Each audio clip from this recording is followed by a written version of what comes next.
உங்கள் ஐஎம் டிவியில் இது நமது சபைகளில் ஒலிக்கின்ற உயிரோட்டும் பாடல்கள். ரெவரண்ட் டாக்டர் இம்மானுவேல் சுந்தர்ராஜன் அவர்களின் அப்பாடல்களுக்கு பலர் பல காலங்களிலே ராகம் தந்து உயிர் ஊட்டினார்கள். பாடல் பிறந்த கதைகள். பாடல் எழுதினவர்களுடைய வாழ்க்கை வரலாறு நிகழ்ச்சியை கேட்டு பரவசமடையுங்கள். இயேசு நேசிக்கிறார், இயேசு நேசிக்கிறார், இயேசு என்னையும் நேசிக்கையான் செய்தது என்ன மாதவமோ, இயேசு என்னையும் நேசிக்கையான் செய்தது என்ன மாதவமோ. இந்த அருமையான பாடலை எழுதினவர் ஒரு பிரக்கன் ரிட்ஜ் என்கிற ஒரு அருமை தேவ மனுஷன். இந்த பிரக்கன் ரிட்ஜ் என்பவர் எழுதியிருக்கிற மீத பாடல்களை எனக்கு ரொம்ப பிரியமான அர்த்தமுடைய சரணங்கள். இதை பாட வேண்டும் என்று எனக்கு ரொம்ப ஆசைதான். எங்கள் குடும்ப ஜெபத்தில் இதை நான் ரொம்ப மகிமையாக பாடுவேன். இது என்னுடைய மனைவிக்கு ரொம்ப இஷ்டம். இதை பாடும் பொழுது பாடுங்கள் என்று கேட்பார்கள். 19ஆம் நூற்றாண்டிலே யாழ்ப்பாணத்திலே கொலை குற்றத்திற்காக தூக்கு தண்டனை பெற்ற ஒரு கைதி ஒருவர் சிறைச்சாலையில் இருந்தார்.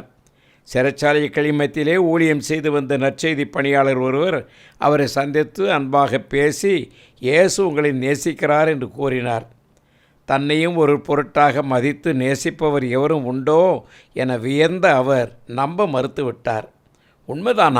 உண்மைதானா இயேசு என்னையா நேசிக்கிறார் என்றெல்லாம் அவர் கேட்டார். இப்புத்தகத்தில் எழுதப்பட்டது உண்மையான அதே அவருடைய வாழ்க்கை சரித்திரத்தை பற்றி எழுதியிருக்கிறார்கள்.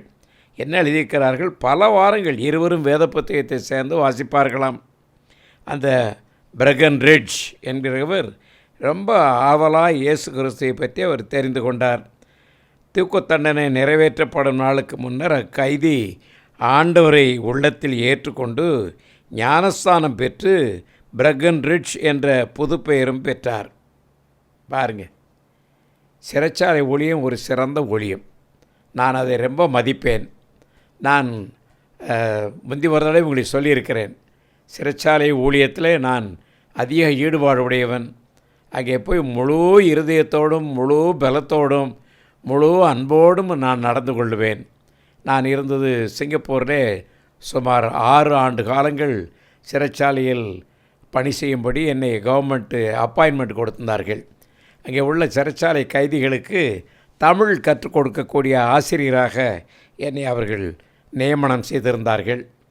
அது எனக்கு கிடைத்த பெரிய வாய்ப்பு. அங்கே வந்து அந்த ஆசிரியர்களுக்கு மலே லாங்குவேஜில் செகு என்றால் நமக்கு குரு என்ற அர்த்தம். மலேயில் என்னை தமிழ் ஜெகு என்று கூப்பிடுவார்கள். அங்கே நான் ஒவ்வொரு வாரமும் அருமையாய் பாடங்கள் சொல்லி கற்றுக் கொடுப்பேன், தமிழ் கற்றுக் கொடுப்பேன். தமிழ் பேசுகிறவர்களுக்கு எழுதுறதுக்கு கற்றுக் கொடுத்து அவர்களை படிக்க வைத்து விடுவேன். வெள்ளைக்காரர்களுக்கு தமிழ் படித்து பாஸ் பண்ணால் தான் அவங்க லைசன்ஸ், அவங்களுக்கு வந்து விசா கொடுப்பாங்க, ரெசிடென்ஷியல் விசா. அப்படிப்பட்ட காரியத்தில் நான் மிஷனரிமார்களுக்கு நான் அருமையாய் தமிழ் கற்றுக் கொடுத்தவன், பேசுகிறவன். நான் சொல்கிற எளிய வார்த்தைகளை கேட்டு உடனே பேசுவார்கள் என்னோட. அவர்களுக்கு நான் உதவி செஞ்சவன். அதனால் என்னுடைய அருமை மாணவர் ஒருவர் இங்கே மிஷனரியாக இருந்தார். அநேகருக்கு ஒருவேளை என்னுடைய பேச்சை கேட்கிறவர்களுக்கு ரெவரண்ட் ராயின்ஹார்ட் என்று பங்காரப்பேட்டில் இருந்தார். அவருக்கு நான் தான் தமிழ் கற்றுக் கொடுத்த ஆசிரியர். அவர் சமீபத்தில் தான் மரித்தார், 92 வயசு ஆகும்போது. அப்பொழுது நான் இங்கேருந்து டைரெக்டாக மிஷன், அவர் இறந்த அன்னைக்கு தெரியும், அவருடைய ஆராதனை நடந்து கொண்டிருக்கும் பொழுது நான் லைஃப் காஸ்ட்டில் இருந்தேன்.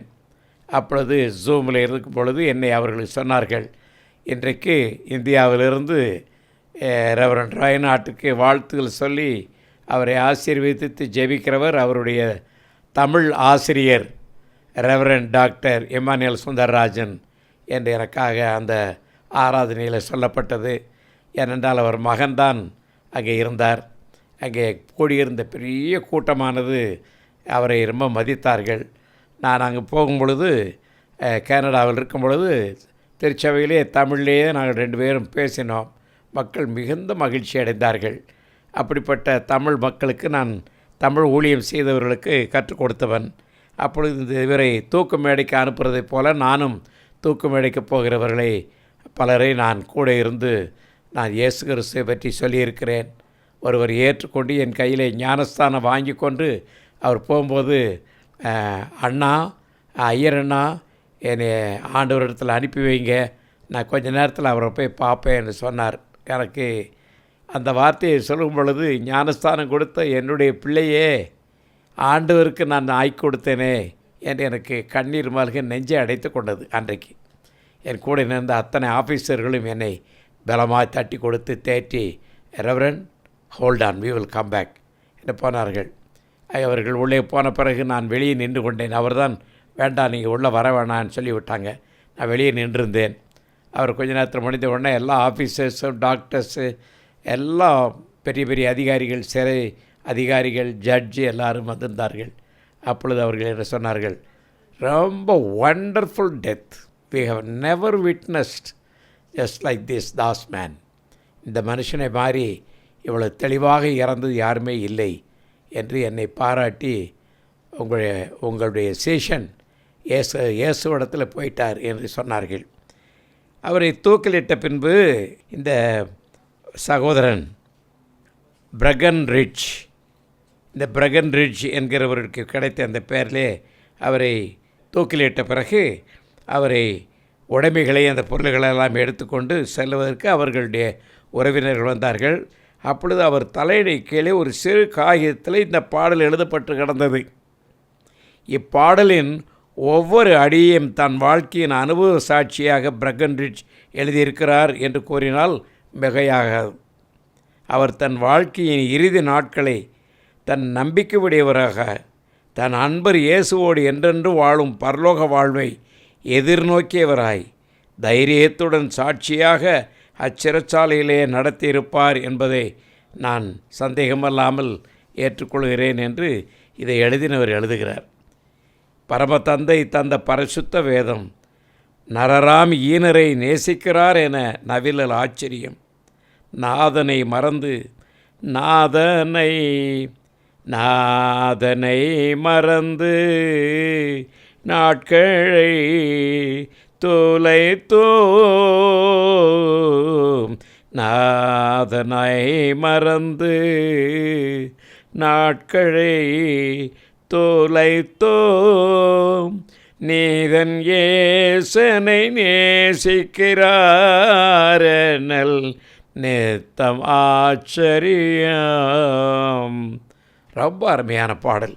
இதை நீங்கள் பாடுங்கள், பழகுங்கள், இந்த மாதிரி சாட்சி மக்களாய் வாழ வேண்டும் என்று நான் மிகவும் உங்களை வேண்டிக் கொண்டு முடித்துக்கொள்கிறேன். வணக்கம்.